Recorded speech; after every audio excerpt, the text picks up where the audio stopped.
Assalamualaikum warahmatullahi wabarakatuh. Nah, di kesempatan ini saya akan menjelaskan tentang memori. Nah, sebelum saya menjelaskan tentang memori, izinkan saya memperkenalkan diri terlebih dahulu ya. Nama saya Dwina Prindini dengan NPM 19110481 dari kelas TIP 1905.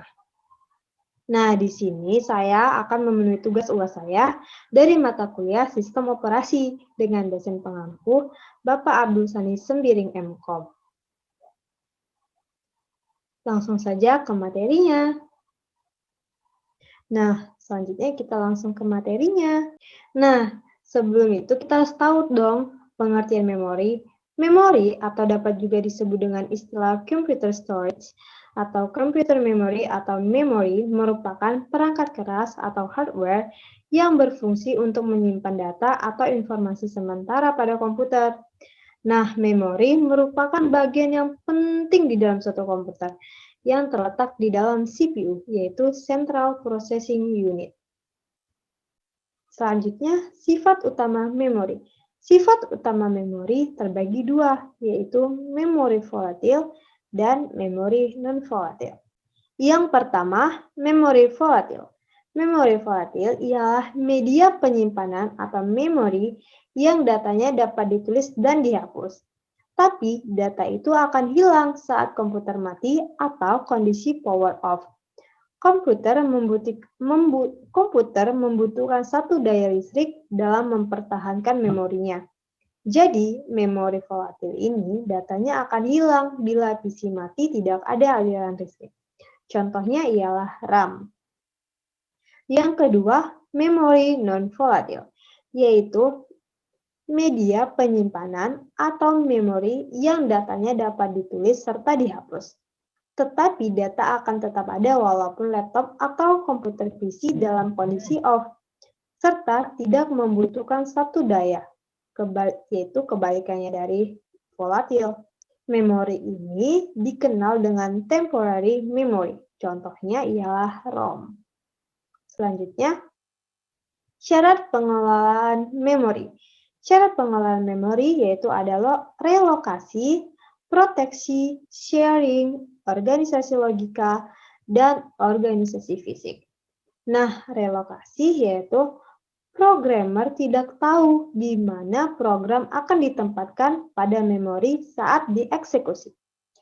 Pada saat program dieksekusi, mungkin akan dimasukkan pada disk yang dikembalikan pada memori utama atau pada lokasi yang berbeda atau relocate.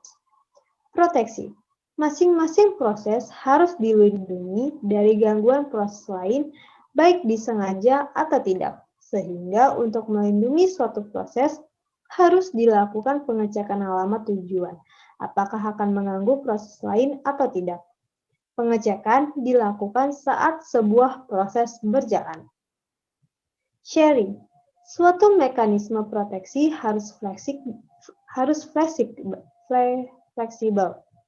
Sharing. Suatu mekanisme proteksi harus fleksibel untuk memperbolehkan mengakses wilayah yang sama pada memori utama. Sharing ini digunakan saat beberapa proses mengakses program yang sama pada main memory dibandingkan dengan setiap proses menyalin programnya pada main memory yang tentunya akan memberatkan memori utama. Organisasi logika. Suatu program dibuat pada suatu modul, beberapa modul ada yang tidak dapat diubah, dan ada yang dapat diubah. Suatu proses dapat menggunakan lebih dari satu modul. Organisasi fisik. Memori komputer dibagi menjadi dua, memori utama dan memori sekunder. Memori utama pengaksesannya sangat cepat, tetapi harganya mahal dan bersifat volatil, sehingga tidak dapat menyimpan data dalam jangka lama. Sedangkan memori sekunder aksesnya lambat, tapi mempunyai ukuran penyimpanan yang besar dan tahan lama. Selanjutnya, swapping, yaitu suatu proses dapat dialihkan sementara dari memori ke suatu tempat penyimpanan dan dipanggil kembali ke memori jika akan melanjutkan eksekusi. Backing storage atau secondary storage merupakan media penyimpanan yang disediakan untuk menyimpan berbagai jenis program dan juga file yang memiliki ukuran besar, yakni berbagai jenis program dan juga file yang tak sedang digunakan atau dioperasikan saat itu. Namun, nantinya akan dipindahkan ke media penyimpanan utama saat diperlukan oleh user untuk kembali diolah menjadi data yang baru karena backing storage hanya sebagai penyimpanan cadangan. Selanjutnya, contiguous allocation. Nah, pada multiprogramming memori utama harus mengalokasikan tempat untuk sistem operasi dan beberapa user proses. Memori harus mengakomodasi baik OS dan proses user. Memori dibagi menjadi dua partisi, untuk OS yang resident dan untuk proses user. Ada dua tipe contiguous allocation, yaitu partisi tunggal dan partisi banyak. Nah, selanjutnya saya akan menjelaskan tentang partisi tunggal dan partisi banyak. Nah, jenis partisi yang pertama itu partisi tunggal. Pada skema ini diasumsikan OS ditempatkan di memori rendah dan proses user dieksekusi di memori tinggi. Proteksi dapat dilakukan dengan menggunakan register relokasi dan register limit. Register relokasi yaitu berisi nilai dari alamat fisik terkecil. Sedangkan register limit berisi jangkauan alamat logika. Sedangkan alamat logika harus lebih kecil dari register limit. Yang kedua, partisi banyak. Ruang kosong, yaitu blok memori yang tersedia atau ruang kosong dengan berbagai ukuran tersebar pada memori. Proses akan dialokasikan memori pada ruang kosong yang cukup besar untuk ditempatinya. OS akan mengelola informasi mengenai yaitu partisi yang dialokasikan dan partisi bebas atau ruang kosong.